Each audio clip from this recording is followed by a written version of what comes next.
کہ اس دنیا میں تو سب چیزیں ایسی ہوتی رہے گی، لیکن ہم کیا کریں گے کہ اللہ کی اس نعمت کی قدر کریں گے، چھوٹی چھوٹی باتوں میں ناراض نہیں ہو جائیں گے، چھوٹی چھوٹی باتوں میں دل پھاڑ نہیں دیں گے۔ تو میں عرض یہ کر رہا تھا کہ اللہ نے ہمیں بڑی توفیق دی ہے، تو ہمیں اللہ نے لگایا اور لگائے رکھا ہے، تو ہم دین کی سطح سے اللہ نے اس مجمع کو مالدار کر دیا، اور مالدار کے وہاں ہمیشہ کون آتا ہے؟ ارے بولو بھائی، تو شیطان اور نفس جو ہے وہ اور مجموعوں کے مقابلے میں ان کے پاس زیادہ آئے گا۔ کیوں؟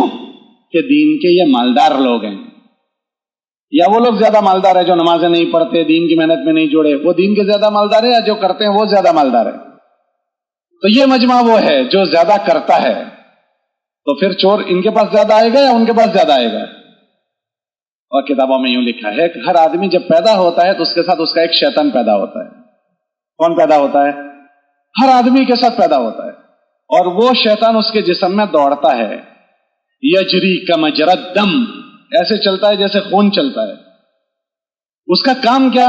کہ اس کو راستے سے ہٹانا، غلط رخ پر لے جانا۔ وہ کیسا ہوتا ہے کہ وہ جس لیول کا آدمی ہوتا ہے اس کا شیطان بھی اسی لیول کا۔ اگر وہ مولانا صاحب ہے تو اس کا شیطان بھی مولانا صاحب، اگر وہ امیر صاحب ہے تو اس کا شیطان بھی، وہ شورا والا ہے تو اس کا امیر صاحب بھی شورا والا، وہ جیسا ہے اسی لیول کا اس کا شیطان۔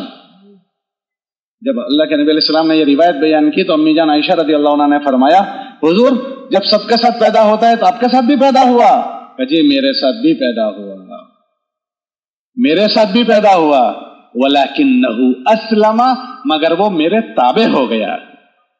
حضور کا شیطان حضور کے تابع ہو گیا، ہمارا تھوڑی ہوا ہے۔ تو ہر آدمی کے ساتھ اسی کے لیول کا شیطان لگا ہوا ہے، اسی لیے شیطان سے پناہ مانگی گئی۔ کیا مانگی گئی بولو؟ تو ہم اپنی نگرانی کریں گے کہ شیطان ہمارے اوپر کام نہ کر جائے، اور شیطان سے بڑی جو چیز ہمارے ساتھ لگی ہوئی ہے وہ ہمارا نفس لگا ہوا ہے۔ ہمارے مولانا محمد سلیمان جہانگیر رحمۃ اللہ علیہ تھے، حضرت جی کے خادم تھے، تو حضرت سے پوچھنے لگے، حضرت جی یہ شیطان سب کو بہکاتا ہے، یہ شیطان کو کس نے بہکا دیا؟ یہ حضرت سے پوچھا کہ حضرت جی یہ شیطان سب کو بہکاتا ہے، اس کو کس نے بہکا دیا؟ تو حضرت نے کیا فرمایا؟ اس کے نفس نے، وہ نفس ہم سب کے ساتھ لگا ہوا ہے۔ ہمارے نبی علیہ السلام نے اللہ سے پناہ مانگی کہ اے اللہ میں اپنے نفس کے حوالے ایک پل جھپکنے کے برابر نہ ہو جاؤں، ایک پل جھپکنا۔ اللہم لا تکلنی الی نفسی طرفۃ عین، اگر اتنے میں بھی کوئی نفس کے حوالے ہوا تو گیا۔ تو اللہ سے ہمیں یہ مانگنا ہے کہ ہمارے اوپر نفس کام نہ کر جائے، شیطان کام نہ کر جائے۔ اس کے لیے کیا کرنا ہے؟ اللہ کی اس نعمت کا کیا ہم سے تقاضا ہے اس کو دیکھنا ہے، اور اس کا اپنے آپ کو پابند بنانا ہے۔ اللہ کی اس نعمت کا ہم سے کیا تقاضا ہے؟ یہ نعمت آئی ہمارے پاس، دین کی نعمت اور دین کی محنت کی نعمت، یہ دونوں چیزیں آئی۔ تو یہ نعمت کا تقاضا کیا ہے؟ تو اس تقاضے کو سمجھنا اور اس پر جمنا، ایسے کرنا جیسے اس کو کرنا ہے، تو پھر شیطان بیچ میں گھس نہیں سکے گا۔ تو اس دین کی محنت میں لگنے کا پہلا تقاضا یہ ہے کہ ہم اپنے آپ کو دیندار بنا دیں۔ کیسا بنائیں بولو بھائی؟ کیونکہ اللہ ہم سب سے اس محنت کی برکت سے اپنی دینداری کا سوال کریں گے، دوسروں کی دینداری کا اللہ ہم سے نہیں پوچھے گا۔ میں دیندار بنا کہ نہیں بنا آپ سے اللہ نہیں پوچھیں گے میرے متعلق، آپ دیندار بنے کہ نہیں بنے اللہ مجھ سے سوال، ارے بولو بھائی، نہیں کریں۔ ہر آدمی سے اللہ کون سا سوال کریں گے؟ خود کی دینداری کا۔ ہم دوسروں کی دینداری کے ذمہ دار نہیں ہیں۔ کوئی جہنم میں گیا تو اس کا بھی اللہ ہم سے نہیں پوچھے گا۔